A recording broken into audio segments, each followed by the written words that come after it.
فرما رہے تھے پیر مشتبہ فاروق گل بادشاہ صاحب بھی ہمارے ساتھ موجود ہیں. حضرت صاحب، رمضان المبارک کی آمد ہے اور آپ خود ماشاءاللہ بہت زیادہ اس حوالے سے کام کرتے ہیں، یتیموں کو، مسکینوں کو، چاہے وہ کوئی بھی مہینہ ہو یا کوئی خاص اگر تہوار آ جائے، کوئی خاص موقع ہو، تب بھی آپ کی جو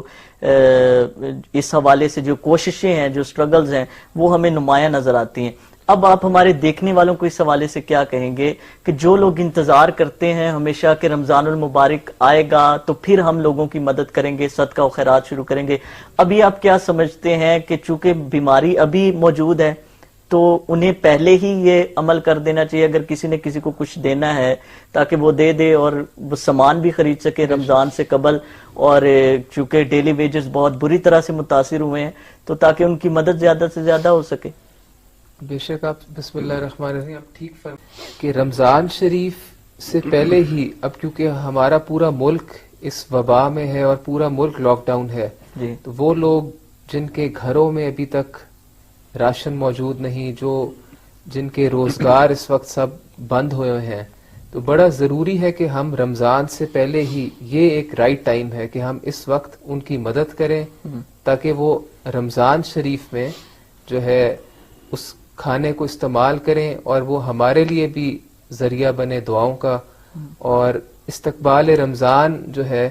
اس میں سب سے بڑی جو ہمیں احتیاط کرنی چاہیے وہ یہ ہے کہ ہم ذخیرہ اندوزی نہ کریں.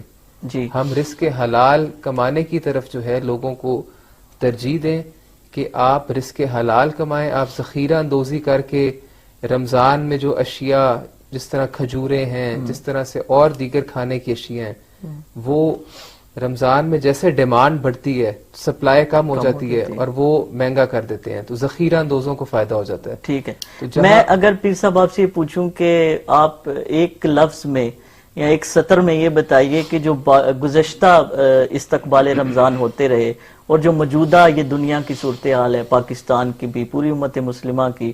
تو ابھی کا استقبال باقی گزشتہ سالوں سے کس طرح مختلف آپ دیکھتے ہیں اور کس طرح مختلف ہونا چاہیے؟ ابھی کا رمضان شریف جو ہے وہ گزشتہ رمضان کے مقابلے میں ظاہر ہے اس طرح سے ہم مساجد میں اہتمام نہیں کر سکیں گے، ہم اکٹھا ہلکا ذکر کی محفلیں نہیں کر سکیں گے، لیکن میں یہ سمجھتا ہوں کہ یہ رمضان بحیثیت تمام مسلمانوں کے لیے، اس میں تمام مسلمان جاگ اٹھے ہیں، ان کے دل میں ایک سوچ، ایک فکر،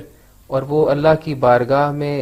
لگاتار توبہ اور استغفار میں وقت گزار رہے ہیں، چاہے وہ اپنے گھروں میں گزار رہے ہیں. تو یہ ایک بڑی خوشائن بات ہے. اللہ تعالیٰ سب کو جو ہے وہ ہدایت عطا فرمائے، سب کو اس بیماری سے بچائے، اور ہم سب کو احتیاطی تدابیر پہ عمل کرنے کی. پیر مشتبہ فاروق گل بادشاہ صاحب، ہمارے ملک میں بدقسمتی کہہ لیجئے کہ یہ سلسلہ ہر رمضان میں ہی ہوتا ہے، اور اس سال تو یہ زیادہ ہو رہا ہے، محسوس ہو رہا ہے، اور یہ شاید خدا نخواستہ بڑھ بھی جائے. اس حوالے سے کیا فرمائیے گا کہ یہ جو چیزوں کی، اشیاء کی قیمتیں جو ہیں وہ 2 گنا 4 گنا بڑھا دی جاتی ہیں. ابھی میں نے لاسٹ پروگرام میں بھی یہ بات ڈسکس کی تھی کہ جو 80 روپے کلو دالیں تھیں، دال کتنی بیسک سی چیز ہے، وہ 140 150 روپے کلو تک جا پہنچی ہیں. لاک ڈاؤن کا لوگ فائدہ اٹھا رہے ہیں، لوگوں کی مجبوری کا لوگ فائدہ اٹھا رہے ہیں. اس صورتحال میں بھی، اس سچویشن میں بھی اگر ہم نے یہ نہیں سیکھا کہ ہم نے ایکچوئل کرنا کیا ہے تو پھر ہم نے کیا سیکھا ہے اور کیا ہمارا استقبال رمضان ہے؟ بے شک آپ ٹھیک فرما رہے ہیں کہ باحیثیت مسلمان جس طرح سے ہماری کچھ ذمہ داریاں ہیں، اور اسی طرح سے باحیثیت انسان بھی ہماری ذمہ داری ہے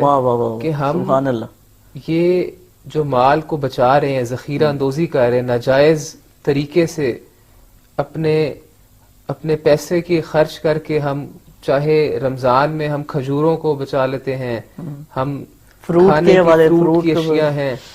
اور اس کو پھر ہم جیسے ہی رمضان شریف کا عشرہ آنا شروع ہوتا ہے، پہلا عشرہ آتا ہے، تو پھر وہ فروخت کرنا شروع ہوتے ہیں تاکہ اس کا ریٹ ڈبل کر دیا جائے. تو یہ ناجائز ذخیرہ اندوزی ہے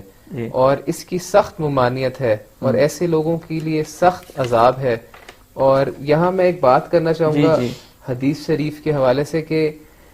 نبی کریم صلی اللہ علیہ وسلم نے فرمایا اپنے مال و دولت کو مال کے ذریعے بچاؤ،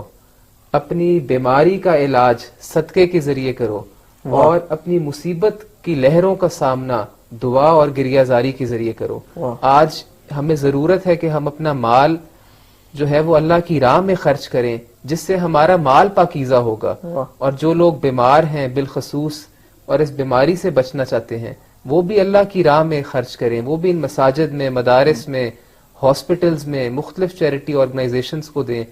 تاکہ ایک تو ان کا مال پاک و صاف ہو، دوسرا ان کی بیماری بھی جو ہے وہ صدقے کے ذریعے اللہ تعالیٰ اس بیماری کو بھی شفا. اندرونی اور بیرونی کے